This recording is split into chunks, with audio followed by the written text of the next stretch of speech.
My name is Robert, and I'm the only child to my 65-year-old mother, Margaret. I need to tell you something that happened on the worst day of my life. A day that started like any other Tuesday morning in September, here in our small town of Millbrook, Pennsylvania, but ended in a way I never, ever could have imagined. I was at work when I got the phone call that shook me to my bones. Robert. "Honey, it's about your mother." It was my Aunt Susan's voice, and it was shaking so badly I could barely understand her words. My heart started racing. My palms got sweaty. "What? What's wrong? Is Mom okay?" I asked, feeling that terrible, cold fear rushing through my entire body. Just come home now. Now, Robert. Your mother's in the hospital. She's hurt bad." The phone went silent. I couldn't breathe. In that one moment, my whole world collapsed into a tiny ball of panic and confusion. All I knew was that my mother, my beautiful, kind, gentle mother, was hurt. Badly. And I didn't know why. Let me take you back to the beginning. My father passed away when I was 10 years old. It was sudden, unexpected, and it left my mother devastated. She threw herself into raising me, working 2 jobs at different times just to make sure we had everything we needed. She never remarried for years. She said she didn't need anyone else. She had me, and that was enough. When I turned 25, I got married to my wife, Anita, and when I first brought her home to meet my mother, everything seemed perfect. Anita was beautiful, charming, and funny. She laughed at my mother's jokes. She helped with the dishes. She hugged my mom like they'd known each other forever. My mother loved her immediately. She told me that night that she was so happy I'd found someone special. My mother even welcomed Anita into our home. My parents' old house was big. It had plenty of rooms, and my mother insisted that Anita stay with us. She said there was no point in me renting an apartment when I had a perfectly good home. At first, everything was wonderful. We were one big, happy family. But everything changed after my mother got sick. It started small. My mother developed arthritis, a condition that makes your joints hurt and makes it hard to move around. Then her blood pressure became a problem.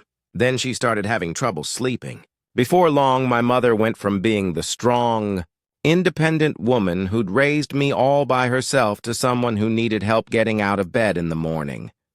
And that's when I saw who Anita really was. It happened gradually, like the sun setting so slowly that you don't notice at first. But then suddenly it's dark and you can't find your way. Anita started making little comments. "Your mother's taking so long in the shower. She's using all the hot water." Then bigger complaints. "Your mother makes too much noise at night. She's always moaning about her pain. I can't sleep." Then anger. "Why do we have to help her? Why is she our responsibility? She's not even that old. She should be taking care of herself." My mother heard these things. She started becoming quieter, smaller, like she was trying to take up less space in her own home. She would apologize for everything. "I'm sorry I'm in pain, Anita. I'm sorry I'm such a burden." It broke my heart to see her like that, but I thought it was just a rough period. I thought Anita was just stressed. I was so wrong. By the time 6 months had passed, Anita had completely changed. She went from being the charming woman I'd married to someone cold and mean. She made my mother's meals last and gave her the smallest portions. She would yell at my mother for the smallest things, for being in the living room watching television, for asking for help, for simply existing in our home. My mother begged me not to make a big deal out of it. "It's fine, Robert. She's just stressed. Don't cause trouble between you two because of me," she would say, but I could see the pain in her eyes. Not just physical pain from her arthritis, but emotional pain, the kind of pain that comes from being rejected and treated like you're not wanted. I tried talking to Anita about it. "You need to be kinder to my mother," I told her. "She's sick, and she needs us." Anita's response was cold and cutting. "Your mother is a parasite, Robert. She's leeching off us. She's in the way of our life together. I'm tired of pretending to care." I was shocked. This wasn't the woman I'd married. I didn't know who she was anymore. The day of the incident started like most others, gray, quiet, and heavy with a kind of unease I couldn't explain. My mother had been struggling with her arthritis more than usual that week. Her knees were swollen, her hands trembled when she tried to hold her teacup, and every movement seemed to cost her pain. Still, she never complained. She just sat in her usual spot by the window, watching the garden she used to tend with such love. That morning, I left for work after another argument with Anita. She'd been in one of her moods, bitter, sharp, looking for something or someone to blame. She said we couldn't keep living like this, that my mother's presence in the house was suffocating. I told her she was being cruel. She told me I was being weak. I walked out before it could get worse. When I returned home that evening, the sky had opened up. Rain was falling in thick, relentless sheets, the kind that turns the air cold and the world gray. As I pulled into the driveway, I noticed something that didn't make sense, something that made my heart stutter. There, in the front yard, was my mother. She was lying on the wet concrete near the porch steps, her blue cardigan soaked through, clinging to her frail body, the same cardigan my late father had given her years ago. Her hair was plastered to her face, and her lips trembled as she tried to move. The sight froze me where I stood. "Mom?" My voice barely came out. Then I ran. When I reached her, I could see the bruises already forming, the unnatural angle of her leg, the blood on her hands where she'd tried to catch herself. She was shivering violently. Rain mixed with her tears as she tried to speak. "Robert." Her voice was small, broken. Why did she do that to me? The words hit me like a blow. I looked toward the house, and there, in the faint glow from the front window, I saw Anita's silhouette. She wasn't moving. She was just standing there, watching. I didn't need to ask what had happened. The truth was already in front of me, in my mother's eyes, in the mud on her clothes, in the locked door behind that silhouette. I gathered her in my arms, rain pouring over both of us, and all I could whisper was, "I'm here now, Mom, I'm here." But the guilt burned deeper than the cold ever could, because I hadn't been there when it mattered most. I called 911 immediately. My hands were shaking so badly that I could barely hold the phone. I told them everything, where we were, what had happened, that my mother was badly hurt and lying in the rain. The woman on the phone kept asking me questions, and I answered them as best I could, but all I could focus on was my mother's face and the way she was hurting. "An ambulance is on the way," the woman said. "Stay with her. Keep her warm if you can." I took off my jacket and wrapped it around my mother as gently as I could.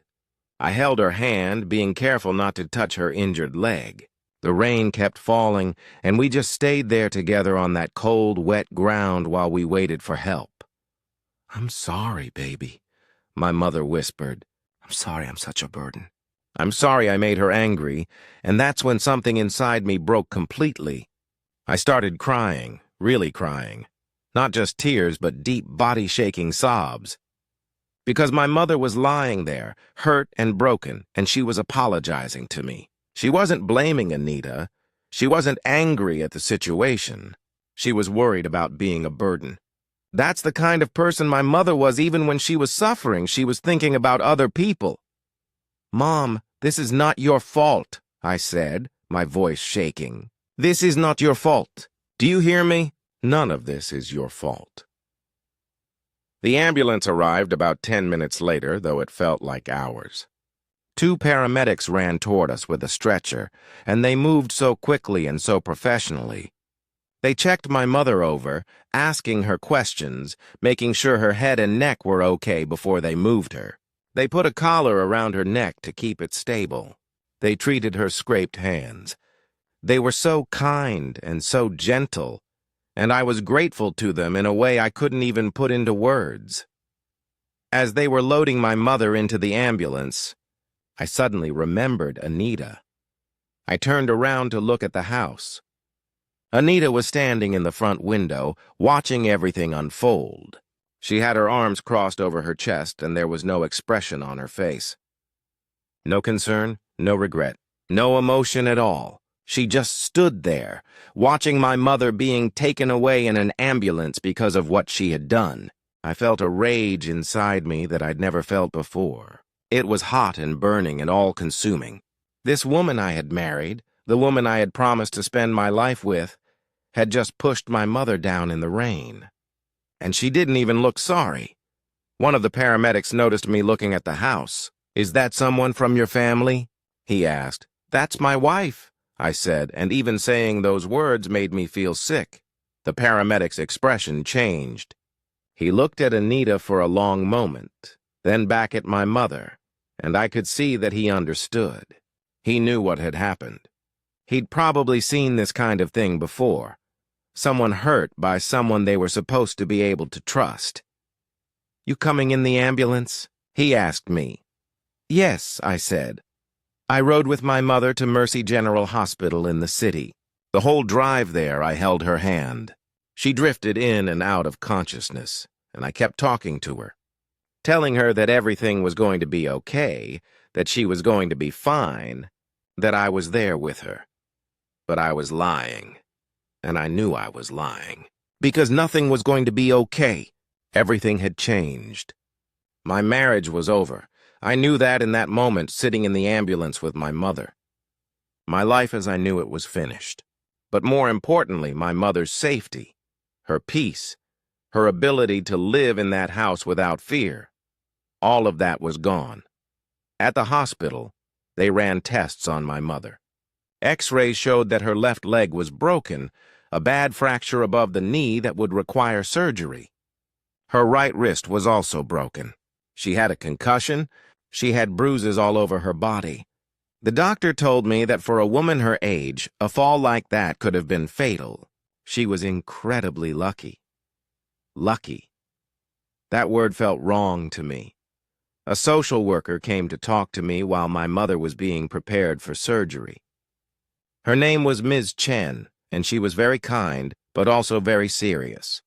"I need to ask you some questions about how your mother was injured," she said, sitting down across from me in a quiet corner of the hospital. So I told her everything. I told her about how Anita had treated my mother. I told her about the abuse, the verbal abuse, the neglect, the cruelty. I told her about what Anita had done, how she'd pushed my mother down the stairs and into the rain. I told her that Anita had locked the door afterward and just stood there watching. Ms. Chen listened to everything without interrupting. She wrote notes on a clipboard. Her expression was serious but kind. "Robert, I need to tell you something," she said when I was finished. "What you've described is elder abuse. It's a crime. We are legally required to report this to the police and to Adult Protective Services. Do you understand?" I nodded. I understood. And I didn't care. My mother needed help, and this was the only way to get it. "The police will probably want to talk to you," Ms. Chen continued. "They'll want to know everything you know. They may want to arrest your wife. Are you prepared for that?" Was I prepared for that? I didn't know.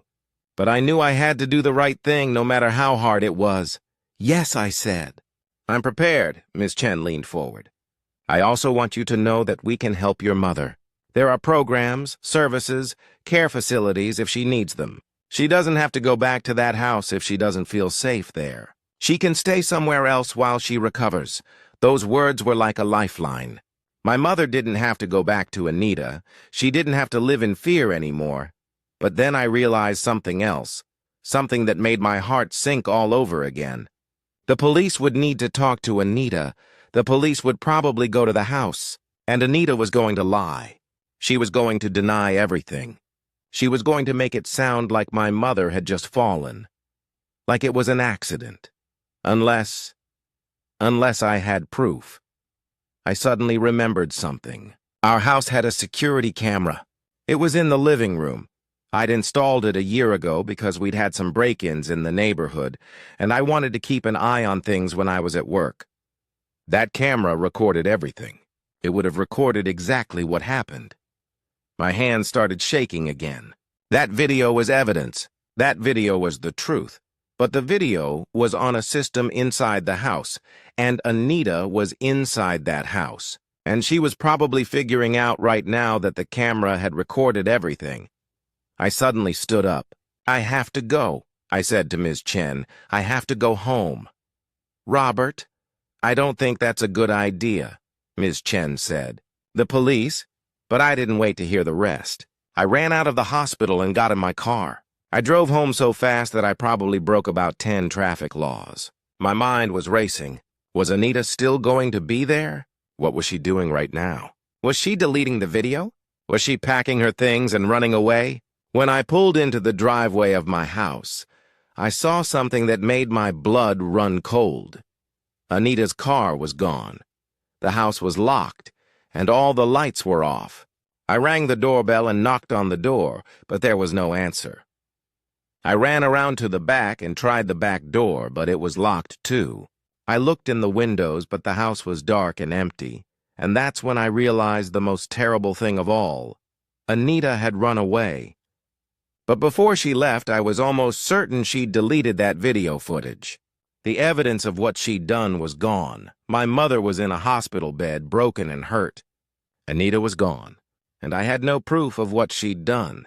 The police arrived about an hour later. I'd called them as soon as I realized Anita had disappeared. They searched the house, looking for evidence, but there was nothing. "No video, just my word against her absence. Do you know where she might have gone?" one of the officers asked me. I didn't. Anita had never talked much about her family. I knew she had a sister somewhere out west, but I didn't have any contact information. She'd kept that part of her life completely separate from me. The officer took down information about Anita. Her full name, her date of birth, her social security number, everything I knew about her.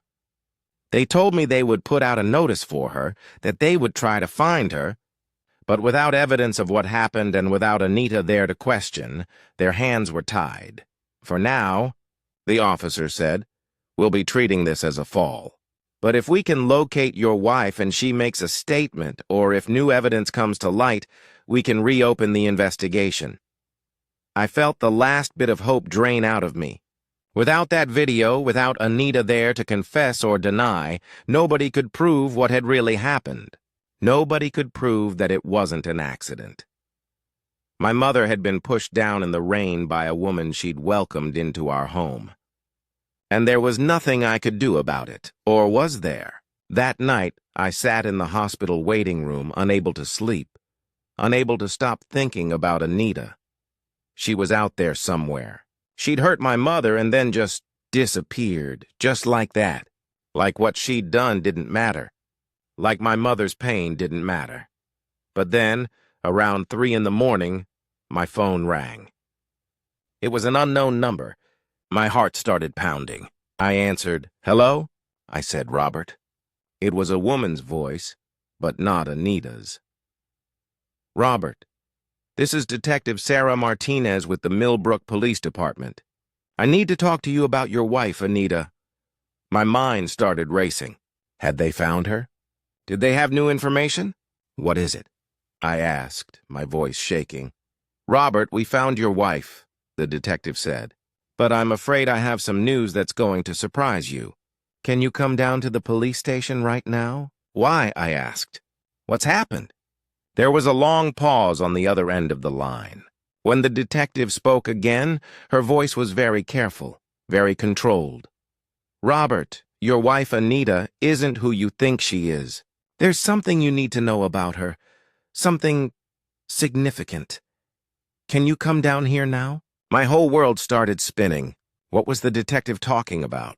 What could possibly be worse than what I'd already learned about Anita? "I'm on my way," I said, and as I hung up the phone and grabbed my keys, I had no idea that everything I was about to learn would shake me to my very core and make me question everything I thought I knew about the woman I'd married. I drove to the police station in a daze. My hands gripped the steering wheel so tight my knuckles turned white. My heart was hammering in my chest so hard I thought it might explode. What did Detective Martinez mean? What could she possibly know about Anita that I didn't? I walked into the police station at 3:45 in the morning. Detective Martinez was waiting for me. She was a tall woman with dark hair and serious eyes. She looked tired, but also determined.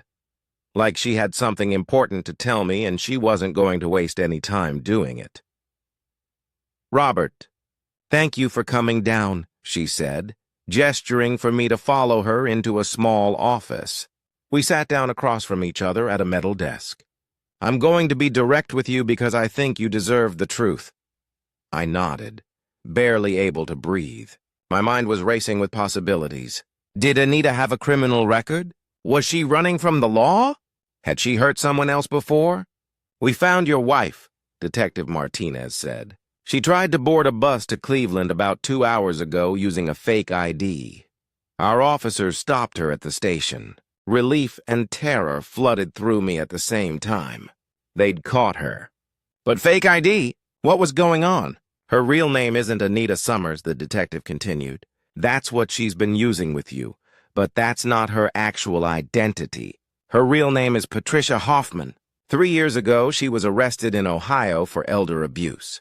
An elderly woman, her own mother, was hospitalized after a fall. Patricia was convicted and served 18 months in prison. I felt the air leave my lungs. My head started spinning. I couldn't think. I couldn't process what I was hearing. "What?" I whispered. "Patricia was released from prison 14 months ago.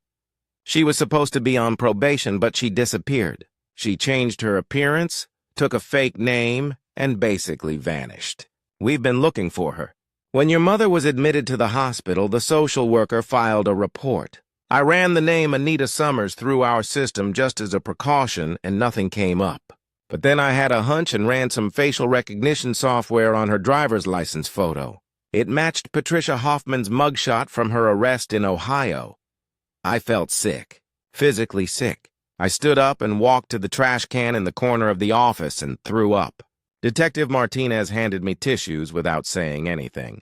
"She did it before," I said, my voice shaking. "She pushed her own mother. And I married her. I brought her into my home. I let her abuse my mother." "You didn't know," the detective said, but her words felt hollow. I didn't care that I hadn't known. The fact remained that my mother was in a hospital bed because I'd married a woman who had a history of hurting elderly people. "I should have known," I said bitterly. "I should have checked. I should have asked more questions." "Robert, listen to me," Detective Martinez interrupted. "Patricia is very good at what she does. She manipulates people. She's charming and convincing. This is not your fault, but it was. It absolutely was. My mother was suffering because of my choices. Can I see her?" I asked. "Can I talk to Patricia?" "She's being held right now," Detective Martinez said. "She's asked for a lawyer. But yes, we can arrange for you to see her if you want to." I did want to. I needed to look her in the face and understand how she could do this. How she could hurt my mother. How she could hurt her own mother. How she could fool me so completely. They took me to the interrogation room where Patricia was being held. She was sitting at a table, handcuffed to the metal rail. When she saw me, her face went pale. "Robert, I can explain," she started, but I held up my hand to stop her. "Don't," I said, my voice cold and hard. "Don't you dare try to explain anything to me. My mother is in a hospital bed. Her leg is broken. Her wrist is broken. She has a concussion. All because of you." Patricia's eyes filled with tears. "Robert, you didn't mean to push her?" I asked, my voice rising. "You didn't mean to lock the door? You didn't mean to run away and delete the security footage? You didn't mean to lie to me about who you are?" "I love you," Patricia said desperately. "I really do love you." Those words hit me harder than anything else. Because I believed her. She probably did love me in her own twisted, broken way. But that didn't change anything. Love wasn't an excuse for what she'd done. Love wasn't a reason to hurt innocent people. "You're a liar," I said, my voice shaking with rage and heartbreak and disappointment and betrayal all mixed together. "You're a monster. You hurt your own mother, and now you've hurt mine. And the worst part? You did it all over again. You learned nothing. You changed nothing. You just moved to a new town and found a new victim. Robert, please. Patricia reached toward me, but the handcuffs stopped her. No, I said, backing away from the table. I'm done listening to you. I'm done believing your lies. I turned and walked out of the interrogation room. I didn't look back. Detective Martinez followed me out. We're going to press charges, she said. Elder abuse, assault, fleeing probation, identity fraud, tampering with evidence. She's facing a lot of time. I didn't respond. I didn't care how much time she faced. All I cared about was my mother. I drove back to the hospital. It was almost 5 in the morning. The sun was just starting to come up, turning the sky from black to dark, purple to pink. I walked through the empty hallways and went to my mother's room. She was sleeping, her leg in a cast, her wrist bandaged, her face bruised. I sat down in the chair next to her bed and I cried. I cried for my mother and her pain. I cried for my own stupidity and blindness. I cried because my life had exploded and I didn't know how to put it back together. I cried because the woman I'd married was a criminal and a predator and I'd never even suspected it. My mother woke up around 6. She looked at me and immediately her face filled with concern. "Robert, honey, what's wrong?" she asked, her voice weak but still focused on me instead of herself. That's who my mother was. Even broken and hurt, she was thinking about my well-being. I took her good hand gently. "Mom, I need to tell you something about Anita," and I told her everything. I told her about Patricia's real name. I told her about the prison sentence. I told her about the felony charges. I told her that Anita, Patricia, had done this before to her own mother. I told her that she'd been running from the law.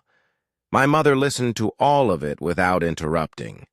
When I finished, she was quiet for a long time. "Oh, Robert," she finally said, squeezing my hand as much as she could with her injured wrist. "Oh, sweetheart, this isn't your fault." "It is my fault," I said. "I should have known. I should have checked her background." "Robert," my mother interrupted, her voice firm despite her pain and exhaustion. "Listen to me. You married someone. You trusted someone. That doesn't make you stupid or blind. That makes you human. That makes you capable of love and trust. Patricia is the one who is broken. Patricia is the one who lied and manipulated and hurt. This is not your fault. I broke down completely. I put my head on the edge of my mother's bed and I sobbed like I was a child again. My mother, even though she was in pain, even though she was the victim, did her best to comfort me. She stroked my hair with her good hand and whispered that everything was going to be okay. But I didn't believe her. Not yet. The next few days were chaos. The police wanted more information. Lawyers got involved. Reporters started calling because it was an interesting story. A woman escaping probation, taking a new identity, hurting another elderly woman. My mother had to give statements to the police. She had to describe what happened, even though it was painful and humiliating. My mother had surgery on her leg. The doctor said she would need months of physical therapy. Her wrist would heal, but she'd never regain full strength in it. She was going to be dealing with the physical effects of Anita's violence for a long time, but the emotional effects were even worse. My mother became scared and withdrawn. She flinched when people came near her. She had nightmares. She was terrified of being abandoned again. Ms. Chen, the social worker from the hospital, came to see us often. She helped my mother apply for victims' compensation. She helped us figure out a plan for my mother's recovery. "Your mother needs stability," Ms. Chen told me. "She needs to feel safe. She needs to know that she won't be treated that way again." I quit my job. I couldn't focus on work. All I could think about was my mother and her recovery. I stayed with her, helped her with physical therapy, made sure she took her medications, and most importantly, made sure she knew that I would never let anyone hurt her again. Anita, Patricia, remained in custody. Her trial was set for 3 months away. The prosecutor told me that they had a strong case. The hospital records, the security camera footage I'd installed, which I discovered Patricia hadn't actually deleted, She'd been too panicked to figure out the system. My testimony and Patricia's previous conviction all pointed to guilt. But none of that mattered to me anymore. What mattered was my mother's healing. One day, about 2 weeks after Anita was arrested, my mother and I were sitting on the back porch. She was in a wheelchair because her legs still couldn't bear weight. The sun was shining. The birds were singing. It was a beautiful day, and for the first time since everything happened, my mother smiled. A real smile, not a forced one. "You know what, Robert?" she said. "I think I'm going to be okay." I reached over and took her good hand. "I know you will, Mom. You're the strongest person I know. And you're the best son," she said. "Even though your judgment in women is absolutely terrible." She said it with a laugh, and I laughed too, but then her expression became serious. "Robert, I need you to know something. What Anita did to me. It wasn't your fault. And I don't want you to spend the rest of your life feeling guilty about it. You can't protect me from everything. Bad things happen to good people sometimes. All we can do is face them and keep moving forward." I wanted to argue with her. I wanted to take all the blame. But I could see in her eyes that she needed me to accept her forgiveness. She needed me to let go of the guilt so that we could both heal. "Okay, Mom," I said. "Okay." We sat together on the porch for a long time, not talking, just being together. And for the first time in what felt like forever, I felt like maybe things could get better. Maybe we could move forward. But then my phone rang. It was Detective Martinez. "Robert, I need to talk to you about something," she said, her voice serious. My stomach dropped. What now? What else could there possibly be? "What did you find?" I asked, my voice barely audible. "We found a journal," Detective Martinez said. "Robert, you need to come to the police station right now. What we've discovered changes everything about this case." I looked at my mother. She was watching me with concern. "I have to go," I told her. "The detective found something." "What kind of something?" my mother asked, fear creeping back into her voice. "I don't know, Mom," I said, "but I'm going to find out." And as I drove to the police station for the second time, I had no idea that what Detective Martinez was about to show me would reveal that Anita's crimes were far more sinister and far more extensive than anyone had realized. I sat in the interrogation room again, but this time Detective Martinez wasn't there to question me. She was there to show me something. She placed a small leather journal on the table in front of me. It was worn and old, with pages that looked like they'd been read many times. "This is Patricia's journal," Detective Martinez said, her voice heavy with emotion. "We found it hidden in a compartment in your bedroom closet. Robert, I need you to prepare yourself for what you're about to read. It's very disturbing." I opened the journal with trembling hands. The first entry was dated 15 years ago. The handwriting was messy, almost angry. "Mom keeps telling me I'm useless. She says I'm a burden on the family. She doesn't love me. Nobody loves me. I hate her. I hate her so much." I kept reading. Entry after entry described Patricia's childhood. A mother who was cruel and cold, a father who had abandoned the family, a young girl who felt unwanted and unloved. The entries grew darker as the years went on.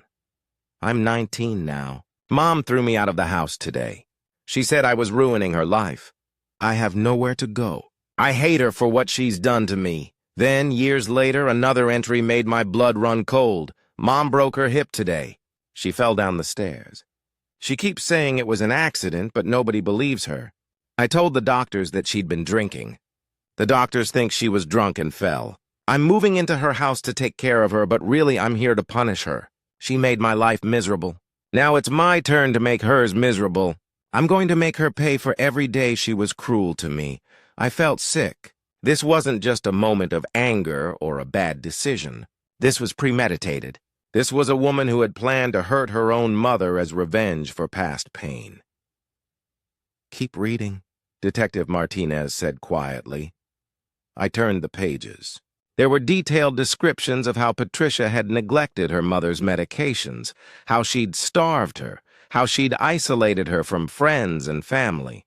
There were entries celebrating small cruelties. Mom cried today when I told her nobody cared about her. It made me feel so satisfied. And then, the entry from the day her mother fell, I pushed her down the stairs today. I told everyone it was an accident. She broke her hip. She screamed and cried, and I felt nothing. I felt empty inside. I thought hurting her would make me feel better, but it didn't. I don't understand why. She deserved it. She made my life miserable. She should suffer like I suffered. Patricia had gone to prison, and for a while the entries stopped. But then they started again after she was released. I'm out now. I have a new life. New name, new identity. But I'm so angry all the time. I can't get close to people without wanting to hurt them. There's something broken inside me. I need to find another victim. I need to hurt someone else to feel alive. I need to feed this thing inside me that wants to destroy. And then, the entries from the month she'd been with us? Robert is so easy to manipulate. He believes everything I tell him. His mother is weak and sick and dependent. Perfect. This is going to be so easy. I'm already planning ways to make her suffer. I'm going to push her into the rain. I'm going to watch her break. I'm going to feel alive again. The entry from the day she pushed my mother, I did it. I pushed her. She fell and broke her leg. She was crying and calling out for Robert. I stood in the window and watched her suffer. For one moment, just one moment, I felt something. I felt alive, but now the feeling is gone, and I'm empty again. What's wrong with me? Why can't I ever feel satisfied? Why do I always need more? I slammed the journal shut. I couldn't read anymore. My hands were shaking violently. I felt like I was going to be sick again. There's more, Detective Martinez said gently. Robert, I need you to keep reading. This is evidence for the trial, and you need to understand what we're dealing with here. I opened the journal again, flipping to near the end. The final entries were the most terrifying because they showed that Patricia was planning something else. Something worse. I'm going to get caught. I know it. Robert is getting suspicious. He's asking too many questions. I need to make sure nobody can trace anything back to me. I'm going to delete the security footage and disappear. I'll go somewhere new. Find someone new. Maybe next time I'll go all the way. Maybe next time I won't stop at just pushing them down. Maybe next time I'll make sure they don't survive. I put the journal down and buried my face in my hands.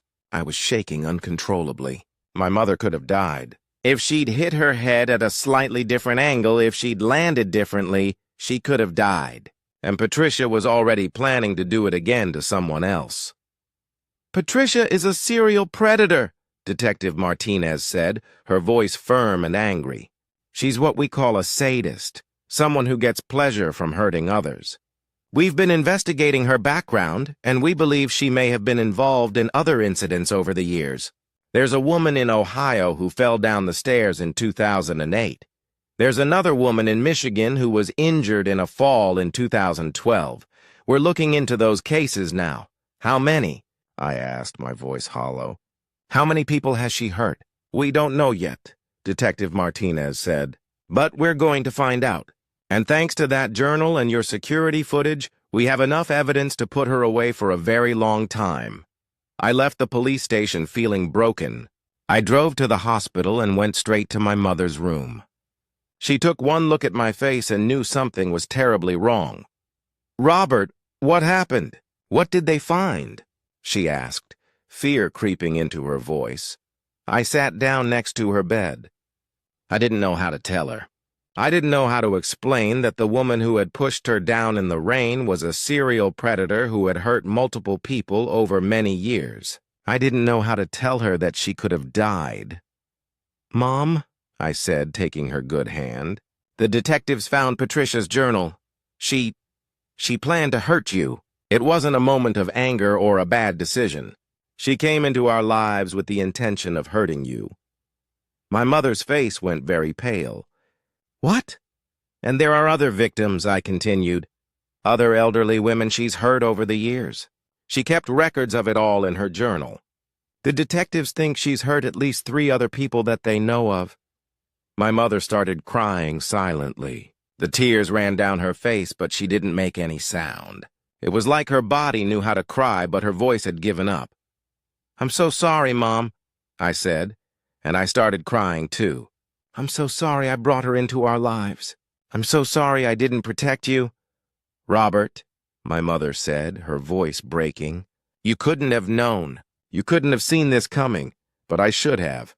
I should have done a background check. I should have listened to my instincts. I should have protected the one person in the world who mattered most to me." The trial took place 3 months later. Patricia was convicted on all counts: assault, elder abuse, escaping probation, identity fraud, and tampering with evidence. The prosecutor presented the journal, the security footage, and my testimony. Patricia sat in the courtroom with no expression on her face, showing no remorse, showing no emotion at all. When the guilty verdict came in, the judge sentenced Patricia to 15 years in prison with no possibility of parole for 10 years. It wasn't enough. It would never be enough to undo the damage she'd done, but it was something. After the trial, I took my mother to the beach. It was a bright, beautiful day. The sun was warm on our skin, and the ocean was calm and peaceful. My mother was still using a walker, still healing from her injuries, but she was getting stronger every day. We sat on the sand together, watching the waves roll in and out. "You know what I realized?" my mother said. "I realized that life is precious. Every single day, every single moment, that woman tried to take that from me. She tried to break me. But I'm still here. I'm still alive. And I'm going to make sure that every day I have left counts for something. I'm proud of you."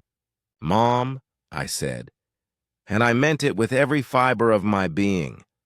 "I'm proud of you too, sweetheart," my mother said, reaching over and squeezing my hand. "You did the right thing. You reported her. You testified against her. You protected other people from what she might have done to them. That took courage."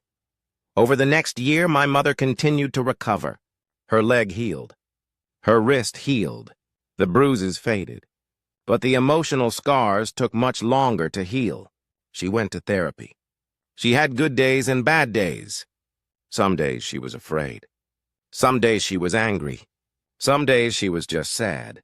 But gradually she began to find peace. I never saw Patricia again after the trial. I heard through the prison system that she refused to speak to anyone, that she sat alone in her cell most of the time, that she showed no remorse for anything she'd done. Some people said she was insane. Some people said she was just evil. I didn't know which was true, and I didn't care anymore. What mattered was that my mother was safe. What mattered was that I had protected her by speaking the truth. What mattered was that other elderly women would not become her victims because she was locked away where she couldn't hurt anyone else. One evening, about a year after everything happened, my mother and I were sitting on our back porch again. The sun was setting, painting the sky in shades of orange and purple. My mother was walking without her walker now, though she still moved a little slowly. "You know what the hardest part was?" my mother asked me. "What?" I said. "It wasn't the physical pain. It wasn't even the fear. The hardest part was feeling like I'd been fooled. I welcomed her into our home. I trusted her. And she used that trust to hurt me. That hurt more than the fall, Robert. That hurt much. Much more." I understood what she meant, because I felt the same way. "But you know what I learned?" my mother continued. "I learned that trusting people isn't a weakness. Being kind isn't a weakness. Being vulnerable isn't a weakness. Those things make us human. Patricia used those things against us, but that doesn't mean we should stop being kind or trusting or vulnerable. It just means we have to be more careful. We have to pay attention to the people we let into our lives." "I will, Mom," I said. "I promise I will." My mother reached over and took my hand. "And Robert?" I forgive you. I know you're still angry at yourself, but I need you to know that I forgive you. And I need you to forgive yourself. That was the moment when I finally, truly began to heal. Months later, I received a letter from the district attorney's office. They had found records of 3 other women who had suffered injuries at the hands of Patricia over the years. One of them had died in what was ruled as an accident, but based on Patricia's journal entries, it had been intentional. Patricia was being investigated for potential murder charges in that case. My mother and I attended a support group for victims of elder abuse. We met other people who had been hurt by family members, by caretakers, by people they'd trusted. We shared our stories. We listened to their stories. We found strength in knowing we weren't alone. My mother made a full physical recovery. She still had some pain in her knee on cold days, and she never regained full strength in her wrist, but she was alive and healthy and happy. And I learned an important lesson about trust, about responsibility, and about the importance of protecting the people you love. I learned that sometimes bad things happen even when you try your best to prevent them. I learned that what matters is how you respond to those bad things. My mother was right. Life is precious, every single day, every single moment. And I was going to spend the rest of my life making sure that my mother knew how much she meant to me. I was going to make sure she never felt unwanted or unloved ever again, because that's what love means. That's what family means. That's what being a son means. And as I watched the sun set over our town, with my mother sitting beside me, her hand in mine, I felt something I hadn't felt in a very long time. I felt peace. Robert's story is more than a tragedy. It's a lesson in courage, love, and the power of truth. It shows that no matter how deep the deception or how painful the betrayal, love can still rise, protect, and heal. Evil may hide behind charm, but it cannot stand against conviction and compassion. If this story moved you, if it made you think, or if it reminded you of the strength within families that refuse to break, please subscribe to the channel. Your support helps us share more stories that open eyes, touch hearts, and inspire change. Together, let's keep spreading awareness, hope, and humanity, one story at a time. Subscribe, stay inspired, and never stop believing in the power of truth.